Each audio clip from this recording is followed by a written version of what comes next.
and welcome to a somewhat abrasive edition of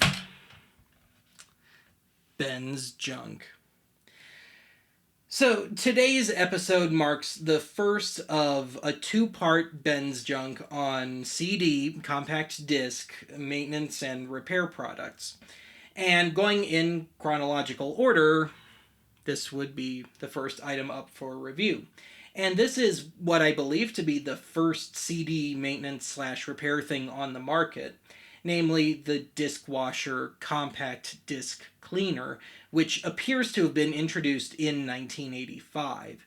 And rather amusingly, when I was trying to look up any information that I could on this, in every period ad and write-up I could find on these things, they make it seem like a CD is somehow going to lose its, say, frequency response if it gets fingerprints or scratched. And yeah, because that's totally how binary data works.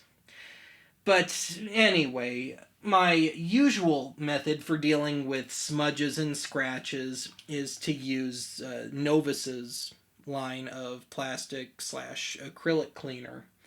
And bottle number 2 consists of some mildly abrasive goop and kind of fecal-like, so I guess the number 2 is appropriate. But it's for the scratches, and it never gets out the scratches, but you can sand them down to a point where maybe about 50% of the time I can have an otherwise non-playable disc and make it playable.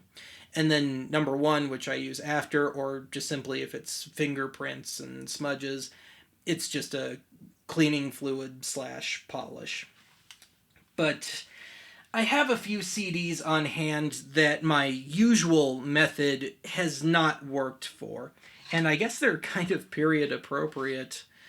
But yeah, these things, they don't play properly. They skip, they get stuck, they do all the usual stuff.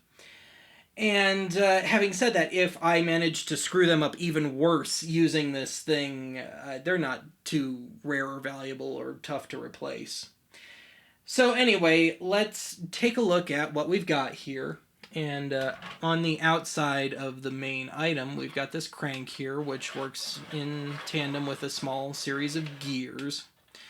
And if we open up here, we've got this ring with some sandpaper on it, and the label side of the CD goes down on that. And then here, there's a cloth ring that lives on there, and thankfully there was a spare one in the package. There was one already on here, but it was rotted and no good. But yeah, there was a spare, and the cloth is a little abrasive, but there it is. And it's got a paper backing. You can peel this off, and there's adhesive, and I just stick it on there. And then, like seemingly every Discwasher product, I've got the little red brush, in this case to clean that off. And somebody actually left the little decorative cardboard CD in there, which I thought was kind of amusing.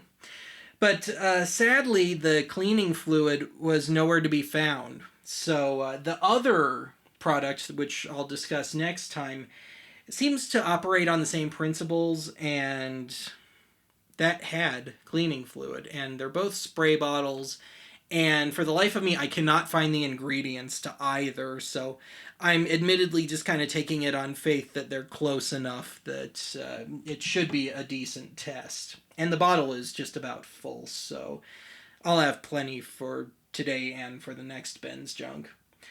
But anyway, the instructions seem pretty straightforward here. I need to obviously affix that cloth ring, and I need to give the play side of one of my CDs a single spritz of the cleaner, which may or may not happen depending on how good it sprays.